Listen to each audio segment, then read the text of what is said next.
For weeks, the city had been drowning in a dense fog of fear. Every evening, as the sun set, the streets fell silent, doors were bolted, and families locked themselves inside their homes.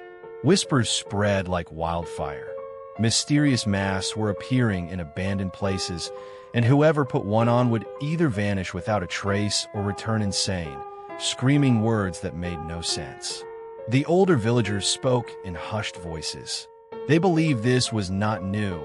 It was the return of an ancient haunting, born from the mansion of Lord Mortimer, a powerful aristocrat who had lived a century ago. His mansion, standing silent and ruined for decades, was said to be cursed by the blood he had spilled in a dark ritual. Among those who refused to bow to fear was Ryan Carter, a young journalist driven not by money or fame, but by an obsession with the truth. People warned him again and again to stay away, but Ryan believed that if no one exposed the reality behind the masks, the city would forever live in terror. He was not alone. Ryan built a small team he trusted with his life. Claire Miller, a fearless photographer with sharp instincts. Ethan Blake, a tech genius who carried cameras, audio recorders, and scanners to capture evidence. Samuel Reed, a researcher and storyteller, curious but weak-hearted. Before stepping into the mansion, Ryan spent days digging into the old city archives. In the dusty library, he found fragments of Lord Mortimer's history. They revealed that Mortimer had once performed a forbidden ritual, seeking wealth, power, and eternal life. The ritual demanded blood, innocent blood. From that night, the first masks were born. Whoever wore them unwillingly became a vessel, another piece bound to Mortimer's haunting. Finally, under the pale glow of the moon, Ryan and his team reached the ruined mansion.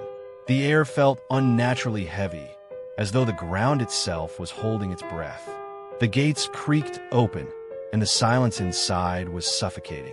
Broken furniture lay scattered, cobwebs hung like curtains, and dust floated in the beam of their flashlights. At times, Ryan could swear unseen eyes were following them. When Claire took a photograph, her camera revealed faint shadows, blurred outlines of figures that were invisible to the naked eye. In the basement, damp and cold, they discovered a thick leather-bound book. It was Lord Mortimer's diary. Its words were chilling. The ritual can only be broken the way it began. Since it was born from blood, only blood can end it. But not blood taken by hatred or force. It must be a sacrifice, freely given, and it must be offered within a circle of light. Samuel's hands shook as he read aloud. "This is madness," he whispered. But Ryan's silence was heavier than his words. He was already thinking.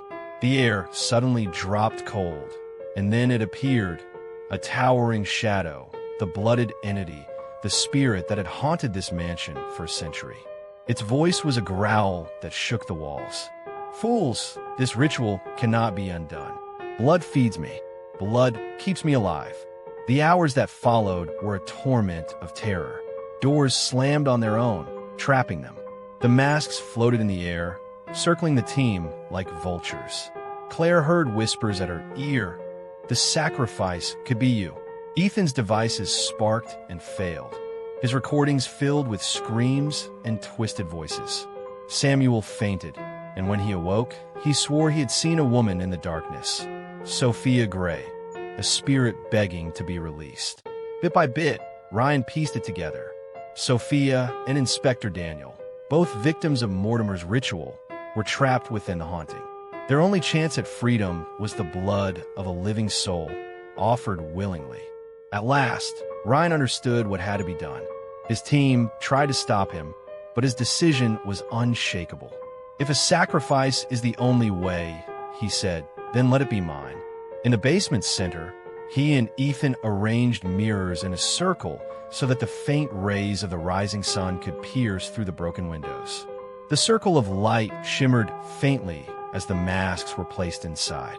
Suddenly, the blooded entity erupted in rage. "You think light can destroy me? Blood is my power." Ryan stepped into the circle. He drew a blade across his palm. As the first drops of blood touched the light, the ground trembled violently. The masks writhed, fire licked their edges, and the entity shrieked in disbelief. "No, this cannot be. Blood gives me strength. Why does it burn me now?" Ryan's voice echoed through the chamber, steady even as his life drained away. "Because this blood is not yours. It is a sacrifice, and sacrifice is greater than any magic." The mansion convulsed with a roar. The masks burst into flames and turned to ash.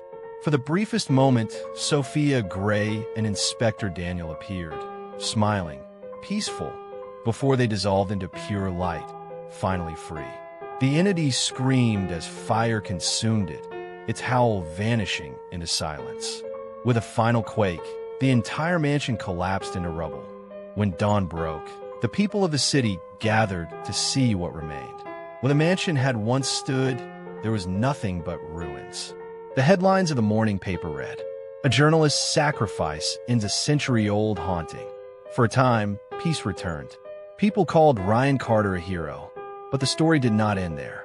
Months later, on a quiet night, someone found Ryan's grave disturbed.